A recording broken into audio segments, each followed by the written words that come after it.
তিনটার মধ্যে প্রায় দুটো পুকুর দেখানো কমপ্লিট হয়ে গেছে আমার।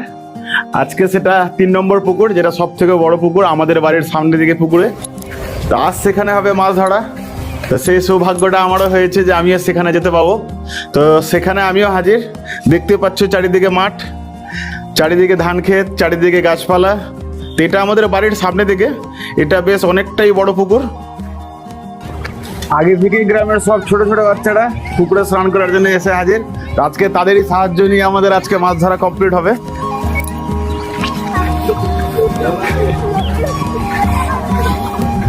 তো দাঁড়া দাঁড়া দাঁড়া, তোর ছবি তুলবো। দাঁড়া দাঁড়া দাঁড়া, তোদের ছবি তুলে নি।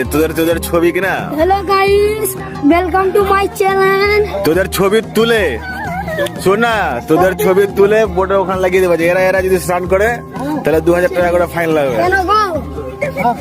হ্যালো গাইস, ওয়েলকাম টু তোরা মাছ মেরে দিচ্ছিস। আমার বাড়ি।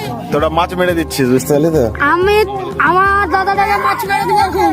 হ্যাঁ, লাইক করো, সাবস্ক্রাইব করো। তোরা কি গামছা নিয়ে এসছিস? না, একদম। চলো মাছটিকে মাছ ধরতে হবে। চল থাম, এখন হালা দিলে বুঝতে থাম, পুকুরে নামতে হবে। থাম। তো পুকুরের ওই প্রান্তে গিয়ে আমাকে এখন জালটা ধরে টানটানি করতে হবে। তার জন্য আমি আগেই ওপারে চলে আসলাম, যাতে ওপারে এসে কোনো সমস্যা না হয়। একটু পরে আমাদের মাছ ধরা কমপ্লিট হবে হয়তো। দেখি কতগুলো মাছ ওঠে। আমার সঙ্গে তোমরাও দেখতে থাকো যে কতগুলো মাছ ওঠে। চারিদিকে ধানের জমি। মদ্দা বিতা জানটা টান। আচ্ছা কাপ হবে।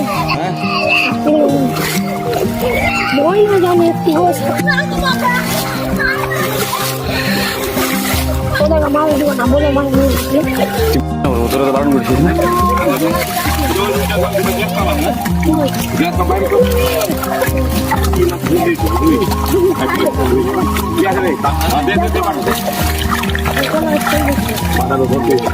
চলো চাচো হো।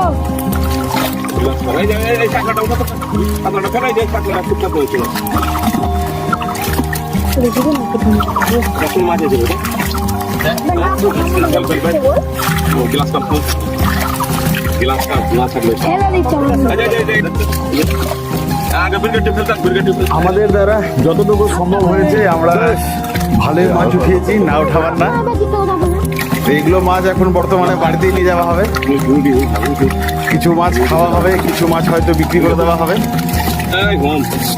চিতল মাছ রে, টাটা টাটা টাটা। ওটা লাগিয়ে।